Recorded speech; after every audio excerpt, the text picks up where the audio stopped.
il y a le grand prêtre ici, c'est Jésus en fait.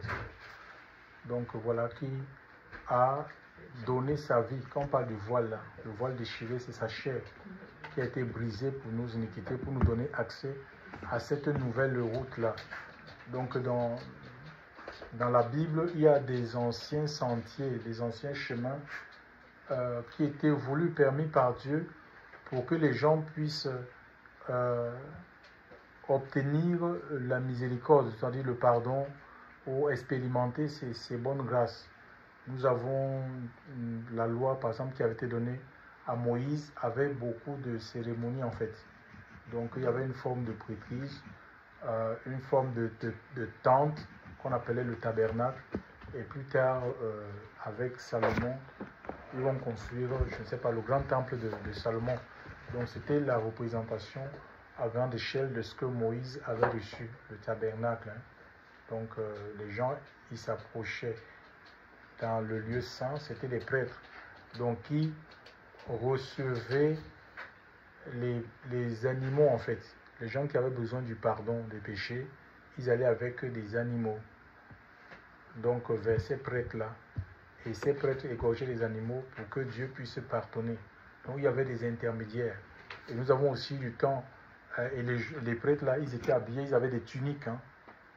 Ils avaient des tuniques et tout ça. Et puis Dieu aussi utilisait des prophètes. D'accord? Il y a eu le temps des prophètes. Après Moïse, il y a eu le temps des prophètes où Dieu utilisait les prophètes pour rétablir les hommes, pour parler aux hommes. Donc c'est comme ça que ça se passait en fait. Donc les hommes étaient dépendants des hommes pour recevoir, entendre Dieu, même pour un voyage. Donc les gens allaient consulter ce qu'on les appelait les voyants. Ils allaient consulter ces hommes-là pour qu'on les dise s'ils doivent voyager ou pas. Donc cette façon-là de chercher Dieu, d'accord, à travers les hommes, à travers les bâtiments, les temples, il y avait aussi ce qu'on appelle utiliser des supports visuels comme le sel. Nous avons le prophète Élisée, hein, donc il y avait l'eau qui donnait de la mort, et il va assainir ces eaux en utilisant le sel. Nous avions des gens qui ont utilisé des bâtons comme les Moïse, comme le prophète Élisée aussi. Il y avait des bâtons. Hein, donc Moïse a utilisé le bâton pour ouvrir la main rouge. Certains recevaient des instructions de la part du Seigneur. Nous voyons la purification de la lèpre de Naaman à travers l'eau. Donc il va recevoir l'instruction de plonger 7 fois dans le Jourdain. Bon, mais ici, ces choses-là, c'était à une époque en fait, c'était autorisé, d'accord? C'est pourquoi? Parce que Jésus lui-même n'était pas encore mis en scène en fait. Nous avons par exemple dans je crois que c'est Luc 16, est-ce qu'on peut Luc 16 verset 16?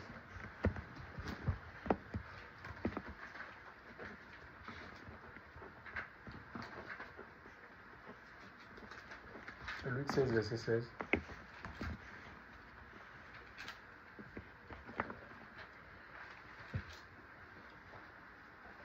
La loi et les prophètes ont subsisté jusqu'à Jean. Oui. Depuis lors, le royaume de Dieu est annoncé. Et chacun oui, il dit que la loi et les prophètes ont subsisté. D'accord? Jusqu'à Jean-Baptiste. Ça veut dire que c'est comme si Jean est... il est la fin. Ouais, il est la fin de la loi et des prophètes. Quand on parle de la loi, ça dit c'est Moïse. C'est ce que Moïse a reçu. C'est la façon dont Moïse a reçu les ordonnances qu'il a reçues pour que les gens puissent chercher Dieu, pour que les gens puissent rentrer en contact de Dieu. D'accord? Il y avait différentes sortes de sacrifices, hein, des sacrifices d'animaux, les bœufs, les agneaux, et les chèvres, on appelle ça comment? Il y avait aussi les pigeons en fait, hein, les pigeons, les tourterelles. Donc on appelle ça l'offrande du pauvre. Parce qu'il y avait des gens à cette époque-là qui n'avaient pas de moyens pour acheter un agneau, pour acheter un bœuf. D'accord? Et donc ils pouvaient facilement attraper une tourterelle et un pigeon pour pour l'expiation de son péché. Donc le Seigneur avait tout mis en place comme ça. Et il y avait des représentants, il y avait des prêtres qui étaient là pour officier. Donc aujourd'hui, on dit que Jean, donc c'est des choses que Dieu a terminées. Ça dit que jusqu'à Jean, ben, ces choses-là, ces pratiques-là, les pratiques-là n'ont plus d'être. C'est-à-dire que la construction des temples, comme nous on construit des temples physiques, la construction des temples physiques. Donc on va mettre une croix avec la croix de, je parle de la croix de Jésus, où les prêtres, le sacerdoce sous Moïse là, où on a certaines personnes qu'on choisit, on dit voilà, toi tu vas devenir prêtre, toi tu vas devenir pasteur. Donc mais ça existe encore de nos jours. Hein, vous voyez, les gens vont, donc on a des milieux comme ça où ben, c'est pas tout le monde, hein, donc les gens choisissent peut-être ceux qui ont, surtout nous en Afrique, il faut avoir le bac pour entrer dans le séminaire, le grand séminaire, le petit séminaire, tout ça, faire des études, des longues études, pour devenir, je ne sais pas, un représentant de Dieu. Donc sur la terre, et tout le monde est sous la coupe de ces hommes-là en fait.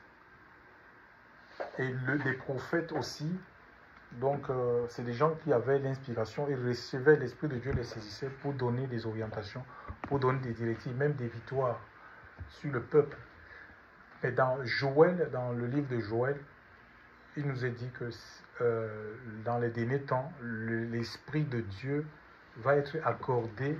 Ça ne sera plus sur quelques privilégiés, ça sera sur tout le peuple. Donc cette façon de servir-là, le Seigneur a mis fin par sa mort, d'accord?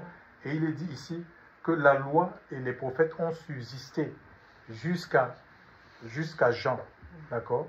Et aujourd'hui, ce qu'on doit nous annoncer, et c'est ce que Jésus a annoncé, Jésus n'a pas annoncé, il n'a pas prêché les sacrifices d'animaux.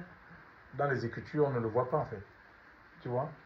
Donc il n'a pas enseigné les gens, il faut donner la dîme, tout ça. Il n'a pas enseigné ça aux gens. Il a prêché le royaume des cieux. Alléluia. Et il nous a donné comment est-ce qu'on peut avoir accès. Parce que ce qu'on avait là, les tabernacles, c'était une représentation du royaume des cieux de manière physique en fait. Tu vois. Donc, et Jésus est venu comme étant ce temple-là, ce tabernacle, la nouvelle alliance. Ça dit que c'est lui, par sa vie, nous avons accès à la présence de Dieu. On n'a plus besoin de passer par des intermédiaires humains. On n'a plus besoin. Même Jean-Baptiste, il a présenté comme étant cet agneau. D'accord? Comme étant l'agneau de Dieu, l'agneau sacrificiel. Donc nous n'avons plus besoin qu'on nous donne. Il y a des endroits comme ça, on dit viens avec un animal, on va te faire le baptême, le bain de purification. Même le sel, on continue à l'utiliser. Il y en a, viens avec le sel, viens avec ceci, viens avec cela. Donc, viens avec l'huile. L'huile, c'est l'image de l'esprit. Et même les apôtres donc, qui ont écrit, ils nous recommandent de prier avec de l'huile. C'est tout ce qu'ils ont dit. Donc, ils n'ont pas dit il faut utiliser l'eau, il faut utiliser le sel. Ils sont arrêtés sur l'huile en fait. On peut prier en noyant d'huile les malades. C'est pas que l'huile c'est un symbole, d'accord? C'est pas qu'il y a quelque chose dans l'huile là, parce que c'est la foi que Dieu honore. Donc on n'a pas besoin de toutes ces choses-là où les gens ils sont habillés en des soutanes, ceux qui ont des soutanes, et ils pensent qu'ils sont vraiment, eux ils connaissent le Seigneur, tu vois? Et ils sont avec dit non, le Seigneur dit tous me connaîtront. Cette façon-là, Dieu a changé l'alliance, alléluia. Il a fait une alliance nouvelle. C'est écrit dans le livre de Hébreux chapitre 8. On peut dire ça. Hébreux chapitre 8. C'est un passage du prophète Ésaïe.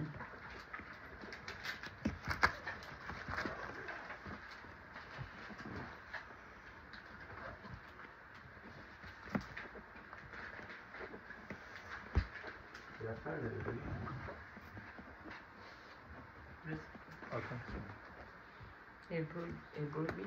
Oh oui, on peut dire à partir du verset 9. À partir du verset 8 même. Voici des jours viennent, dit le Seigneur, et je...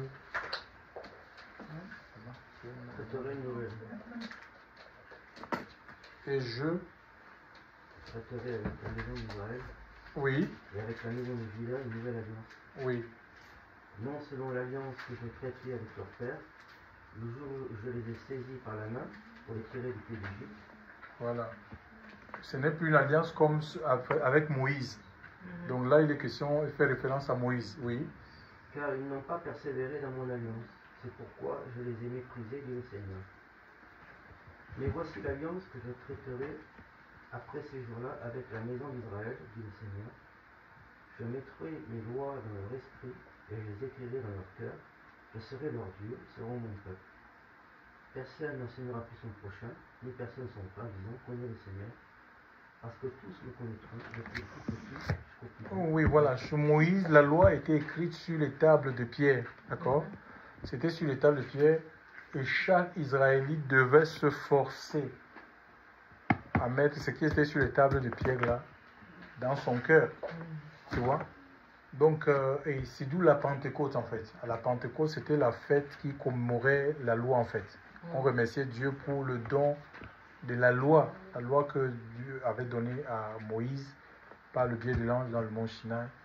Et ce jour-là, la Pentecôte, la fête de la Pentecôte, ce n'est pas la fête de l'effusion du Saint-Esprit, d'accord? C'est la fête de la loi, c'est une fête qui commémore la loi de Dieu, où on remerciait Dieu. Et le jour de la Pentecôte, parce que le Seigneur avait fait la promesse à ses apôtres qu'il leur donnerait le Saint-Esprit, parce qu'ils avaient suivi quand même une formation dans le tas pendant 3 ans. Le Seigneur les avait enseignés, mais ce n'est pas suffisant. Ils avaient la lettre, alléluia. Et il leur a demandé de ne pas s'éloigner de Jérusalem, de rester dans la chambre haute et d'attendre ce que le Père a promis.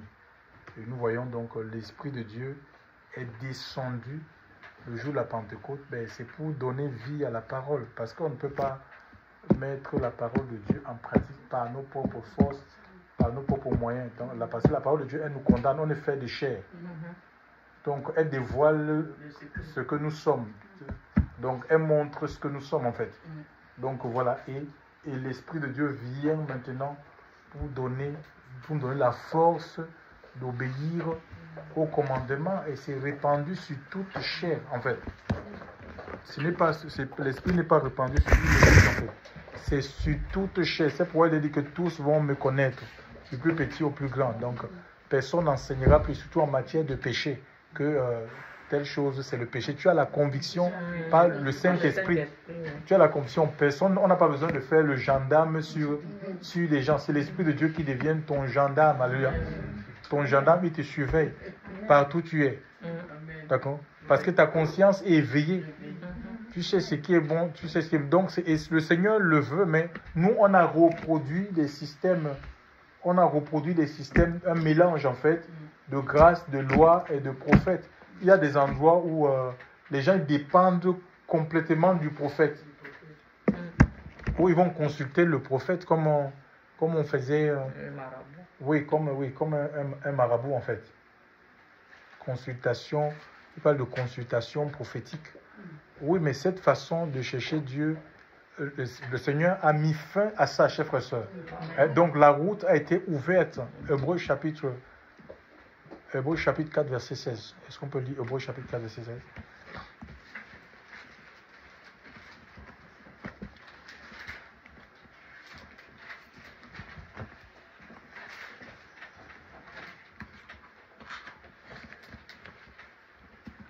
Approchons-nous donc avec assurance au trône de la grâce, afin d'obtenir miséricorde et de trouver grâce par un secours opportun.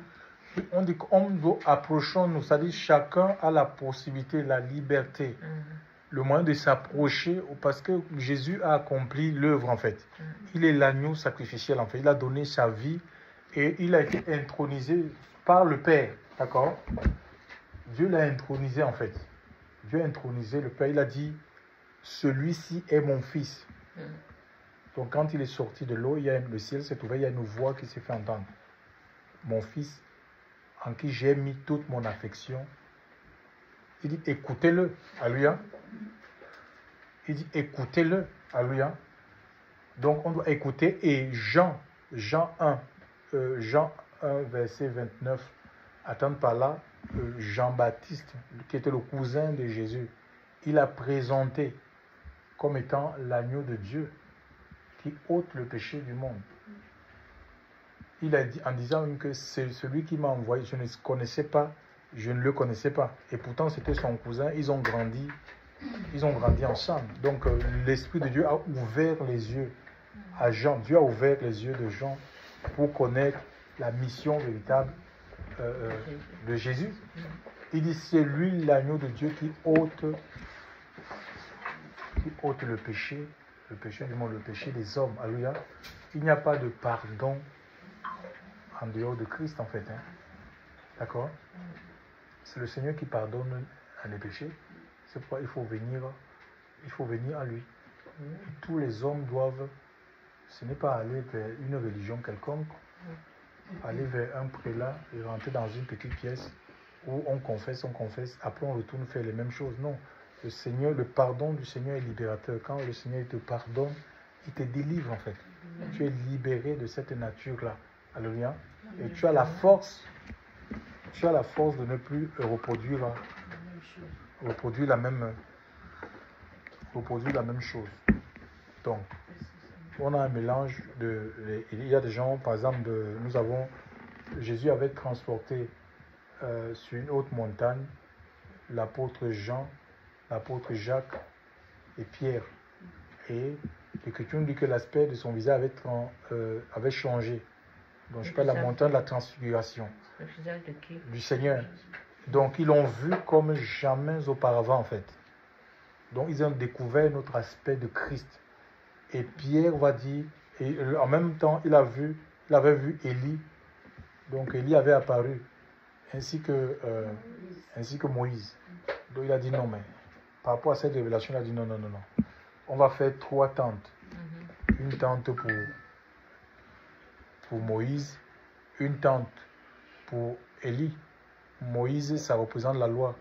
Une tente pour Élie, les prophètes, qui représentent les prophètes. Et une tente pour Jésus, qui est la grâce et la vérité. Et on voit ça. Donc, on a vraiment... Il y a ce mélange-là. Les gens, ils construisent des choses. Ils veulent faire l'œuvre de Dieu avec des choses que Dieu a fini de traiter, que Dieu a mis fin. D'accord? Vous allez trouver dans certains milieux, ils vont te dire que nous, on se réunit, c'est le sabbat. Le sabbat, mais Jésus, il est le sabbat. Alléluia. C'est pourquoi dans le livre de Luc, on appelle ça comment? De Colossiens 2, ça dit que personne ne vous juge au sujet d'une lune, d'une fête, des sabbats, au sujet du manger et du boire, des choses comme ça, que c'était une ombre de la réalité. J'ai suivi une prédicatrice qui était en train de dire, pas la moindre, en disant que vraiment il y a 3 aliments qu'il faut éviter si on veut verser spirituellement. J'ai dit, je suis allé écouter, dit mais c'est quoi ce délire?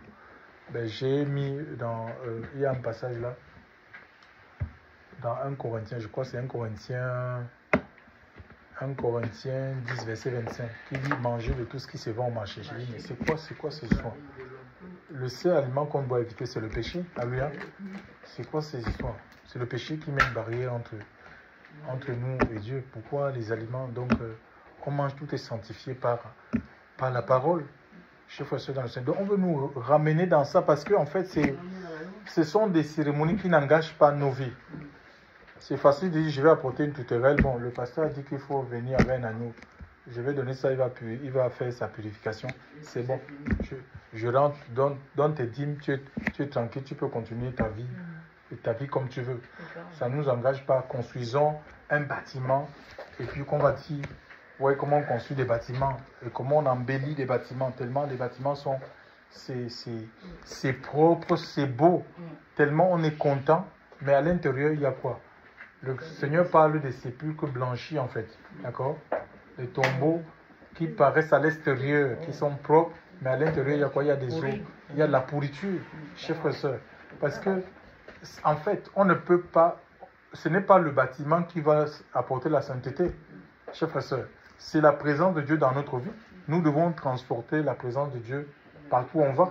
Parce que si on a un beau bâtiment, bien décoré, peinturé, et il n'y a pas Dieu dans nos vies, nous sommes vides du Seigneur. Mais ça sera les luttes, les adultères, les divorces, le monde qui est en nous, chers frères et sœurs, que nous allons reproduire dans ce milieu-là. C'est pourquoi vous voyez un peu, c'est souvent des cavernes de voleurs en fait. Où on prêche l'argent matin, midi, soir, l'argent, on bassine les gens sur l'argent. C'est l'œuvre de Dieu. Moi, je n'ai pas vu ça dans les Écritures. Les apôtres, ils ont annoncé le message que le Seigneur, le royaume des cieux en fait. Ils ont annoncé le royaume des cieux et les gens, ils étaient touchés en fait.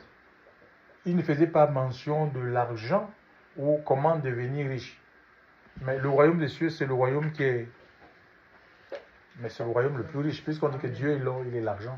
Donc s'il nous introduit dans ce royaume-là, s'il nous baigne dans ce royaume-là, parce que les gens étaient baignés dans ce royaume, il y avait la puissance de Dieu qui faisait que mais les gens eux-mêmes, ils apportaient librement, libéralement, l'Esprit de Dieu les convaincrait même des montants.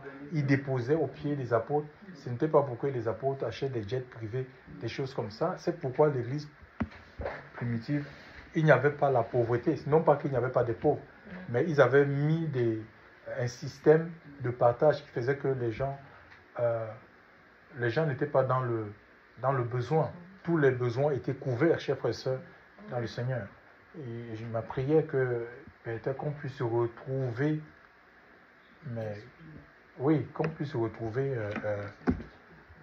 l'Esprit de Dieu. Et il n'y a que l'Esprit, c'est l'Esprit de Dieu qui fait descendre le royaume et qui va nous amener à comprendre qu'en fait, on évite quand dans le royaume, les biens,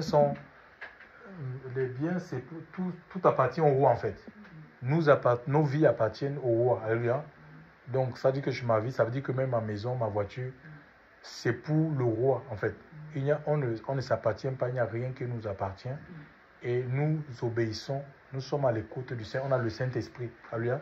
Ce n'est pas des offrandes qu'on dit où il y a la solution de dire que tu donnes 1000 € et Dieu va te donner tel montant. On n'est plus dans ça. Ou on dit aux gens, dans l'ancienne, par exemple, on dit aux gens, il y a des gens, on demande de construire des hôtels. Seigneur Jésus.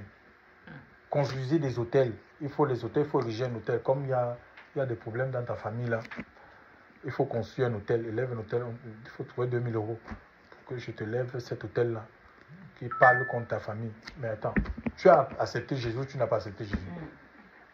Il y a un seul hôtel dans l'Écriture, l'hôtel de la croix, alléluia, où Jésus a tout accompli. Il a dépouillé toutes les forces, les dominations, les autorités, les princes des ténèbres, les esprits méchants dans les cieux. Toutes ces choses, il les a livrées en spectacle, chers frères et sœurs. Il les a triomphés par la mort de la croix. Et nous croyons dans ce sacrifice-là, étant son corps. Nous sommes dans le triomphe, alléluia. En tant que membres du corps de Christ, nous sommes la même victoire. On est co-héritiers avec Christ, alléluia, héritier de Dieu, co-héritier, le même héritage, la même force. Mais il faut tout simplement que qu'on s'attache à lui, alléluia. Il est le sceptre. On doit être attaché à lui et ça dit que ce n'est pas une force que tu vas inventer, ça va couler de source en fait. Ça va couler de source. La force va couler tout simplement parce que c'est être attaché au Seigneur et sa force, sa puissance, ses révélations, sa sagesse, son intelligence va couler. Il n'y a pas de place pour... Tu ne fais pas des choses par toi-même pour dire, bon voilà, Dieu est satisfait. Non. La sainteté, ce n'est pas quelque chose que tu essaies de fabriquer par toi-même. Ou tu vas commencer à dire, oui, mais moi je fais ça, je ne fais pas ça, je ne suis pas comme lui. Non, ça c'était dans l'ancienne alliance. Je paye, mais je ne suis pas comme cet homme-là. Je paye mes dîmes, moi. Non, le moi est détruit. Frère, c'est Dieu qui te révèle de sa sainteté, alléluia. Il te nettoie de l'intérieur, alléluia. Tu es nettoyé de l'intérieur, tu es sanctifié de l'intérieur, alléluia. Où tu vas apprendre, tes goûts sont changés, ils changent tes goûts, tes appétits. Si tu étais quelqu'un qui aimait aller vers les femmes, tu vas aimer aller vers le Seigneur. La communion fraternelle, c'est comme ça en fait. Il change tes goûts, il change tes envies. Tu aimes le royaume de Dieu, tu aimes les choses de Dieu. C'est comme ça. Tu aimes la vie de prière, tu aimes la vie d'adoration. Tu es libéré des mauvaises pensées, chef, c'est des pensées impures. Ça, c'est l'Esprit de Dieu qui le fait en toi. On n'est pas fort, hein. Alléluia. Mais on se plie On se plie au Seigneur et le Seigneur travaille notre vie. Alléluia. Amen. C'est le Seigneur qui nous étire. Hein. C'est pas... Ne cherche pas à être parfait par toi-même. Tu n'y arriveras pas. Alléluia. Amen. Nous devons crier tout simplement à Dieu. Alléluia. Tout est accompli. Le Seigneur, donc, les choses de l'ancienne alliance là, où les hommes veulent dominer sur les hommes. Imaginez un peu une assemblée. Le Seigneur veut nous faciliter l'œuvre pour que les gens puissent chercher Dieu par eux-mêmes. Alléluia. Imagine comment, regardez une assemblée où tu as 1000 personnes. Tu as 1000 personnes pour diriger 1000 personnes. Comment tu vas faire? Ces 1000 personnes, ils ont 1000 problèmes.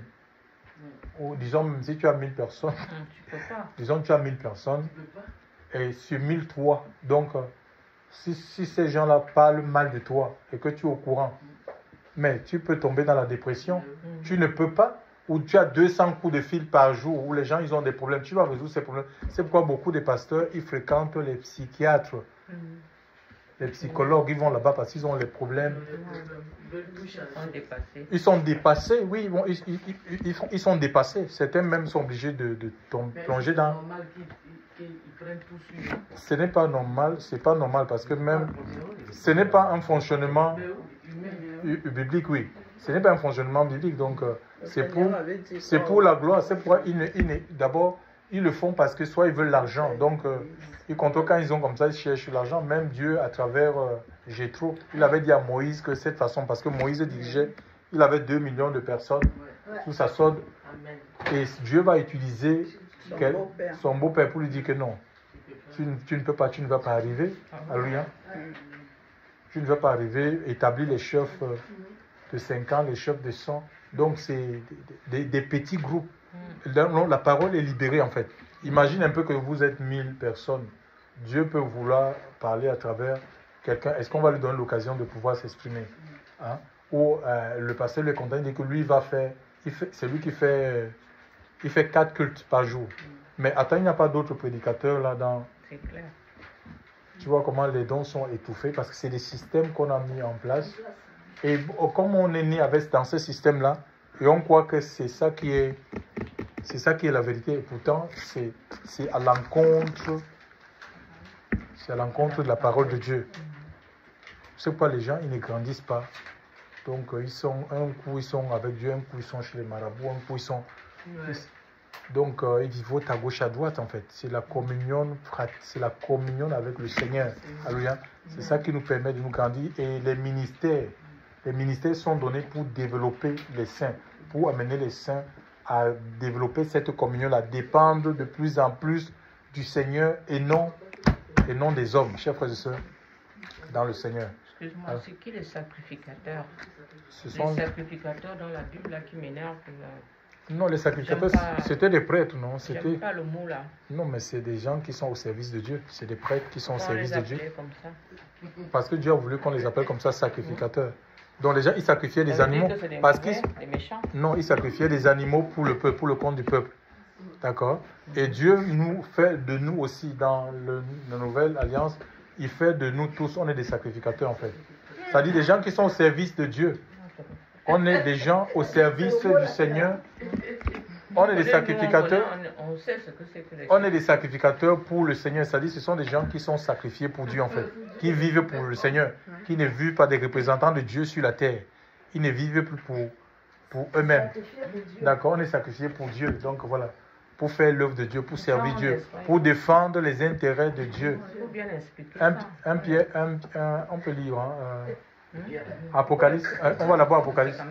Apocalypse chapitre 1, verset 56. Donc tout le monde est sacrificateur. Donc, oui, vas-y. Oui, vas-y. Apocalypse 1, verset 56. Et là où ça se gâte, je ne suis pas là-dedans. Apocalypse. C'est le mot là qui a choqué les sacrificateurs, ils sont sacrifiés. Mais il faut enlever ça. Non. Ou prêtre. Si tu veux prêtre. Sacrificateur, prêtre, c'est la même chose. Oui, on peut lire. Il est le Ils sacrificateur. n'ont pas changé, comme ils ont changé beaucoup de choses là, dans la nouvelle. Vas-y, Françoise. On peut lire. Chapitre 1, verset 5 à 6. Apocalypse.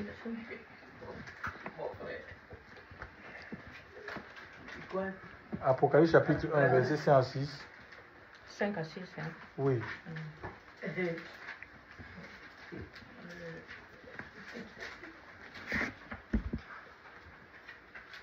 de la part de Yoshua Mashiach, témoin fidèle, le premier-né d'entre les morts et le chef des rois de la terre, à celui qui nous a aimés et qui nous a lavés de nos péchés dans son sang, et qui a fait de nous des rois et des prêtres pour Elohim, son Père. Oui, donc il a fait de nous des rois et des prêtres, donc sacrificateurs. Il y a aussi 1 Pierre 2,9. Nous sommes lavés et nous sommes des rois. Des rois, c'est des gens qui règnent, qui ont la domination. D'accord? Celui qui est en vous est plus fort que celui qui est dans le monde. D'accord? On n'est pas là pour discuter le règne avec Emmanuel Macron, des choses comme ça. C'est celui qui est en vous, c'est un règne spirituel. Celui qui est en vous est plus fort que celui qui est dans le monde. Donc on a l'esprit de domination en fait. On domine sur le monde, la conquête qu'il y a dans le monde, la convoitise des yeux, convoitise la chair, orgueil de la vie. Ce n'est pas des choses qui doivent dominer sur notre vie. On a l'esprit de Dieu pour dominer sur ça en fait. Amen. Donc 1 Pierre 2,9. Mais vous, vous êtes la race élue, vous êtes la prêtrise royale, la nation sainte, un peuple acquis, afin que vous annonciez les vertus de celui qui vous a appelé des ténèbres à sa merveille. Oui, tu vois, on est une sacrificature royale en fait. Donc des gens, par exemple, on a dans les milieux, chaque obédience a ses prêtres. Les anglicans, ils ont leurs prêtres. Les catholiques, ils ont leurs prêtres. Les protestants, les pentecôtistes, ils ont leurs prêtres. Mais il dit que nous, on est des prêtres ou des sacrificateurs. Tout ce qui se donne, même si une personne donne son cœur à Jésus aujourd'hui, maintenant, il rentre dans cette prêtrise-là en fait. Ce n'est pas une prêtrise à la manière de Moshe. C'est une prêtrise royale, c'est une prêtrise qui est spirituelle en fait. Des prêtres au service du roi. Le roi, c'est pas au service, on n'est pas au service d'une dénomination en fait. On n'est pas au service d'un mouvement religieux. On est au service du royaume, du royaume, le roi du royaume et des cieux. Donc c'est comme ça, on sert le royaume des cieux. C'est quoi? C'est le message que le Seigneur a porté, il a annoncé le royaume des cieux et nous devons annoncer le royaume. On ne cherche pas les âmes pour les dire, on les amène dans notre système. Donc les gens, quand ils vont aussi, il y a certaines personnes qui vont faire des évangélisations. S'ils cherchent les âmes pour les amener, ils parlent de leur pasteur, ils parlent de leur beau bâtiment. Venez, vous allez voir, on a une très belle louange. Il y a beaucoup de petites filles en ce moment. Vous voyez un peu. Donc on amène les âmes vers le royaume des cieux. Donc, et nous offrons ce que nous offrons en fait, ce que nous offrons comme sacrifice. Parce qu'autrefois, les prêtres, ils offraient des animaux. La première offrande, puisque Jésus lui-même s'est offert, il demande qu'on offre nos vies. Premièrement, c'est nos vies. C'est ta vie qui est offerte. Si tu veux connaître la volonté de Dieu, ce qui est bon, agréable pour ta vie, c'est l'offrande. Ça passe par une soumission totale à Dieu. Si tu veux connaître le plan du Seigneur pour ta vie, tu dois te soumettre totalement. Tu dois mourir à ta propre volonté. Donc tu es une offrande, alléluia, pour le Seigneur. Et nous offrons aussi dans Hébreux 13, nous offrons la louange, l'adoration en fait. La louange, ce sont les sacrifices, la louange, l'adoration, les libéralités en fait, les dons qu'on donne. Ces dons, oui, c'est des dons volontaires en fait. C'est pas autre chose en fait. Donc c'est ça, tous. Donc on est appelé à faire ce travail-là, tous, qui que nous sommes, qu'on soit un homme, qu'on soit une femme, alléluia. Qu'on est appelé ce travail-là, alléluia. Gloire à Dieu. Donc nous bénissons le Seigneur. L'œuvre a été accomplie sur le bois de la croix. La voie, il a inauguré une voie nouvelle. Donc arrêtons de vouloir marcher dans les anciens sentiers, que les gens ne nous entraînent pas dans des anciens sentiers. D'accord? Et nous voulons, c'est pour la liberté que Christ nous a affranchis. Et il dit qu'on ne doit pas être esclave de personne. Il a donné le Saint-Esprit pour qu'on puisse agir avec conviction. Le témoignage de l'Esprit avant les prophéties de je ne sais pas quelle prophétesse, je ne sais pas quel homme de Dieu. Le témoignage, l'Esprit de Dieu rend témoignage à ton esprit que tu es enfant de Dieu. Tu fais des choses avec conviction parce que tu as reçu le Saint-Esprit pour que tu ne sois plus malmené en fait. D'accord? Voilà. Donc on n'est pas là pour se soumettre à la volonté d'un homme, mais la volonté de Dieu. Alléluia. Et Dieu nous utilise différemment et il oriente aussi nos vies différemment. À lui soit toute la gloire. Merci Seigneur. Amen, amen. On va prier Dieu que le Seigneur continue à nous illuminer par le Saint-Esprit, que sa présence soit vraiment réelle, qu'il nous rende sensibles, qu'il aiguise notre discernement, pour qu'on ne se fasse pas avoir, alléluia, que personne ne nous détourne de la voie de la vérité. Gloire à Dieu. Seigneur, merci. Merci pour ta grâce, Seigneur.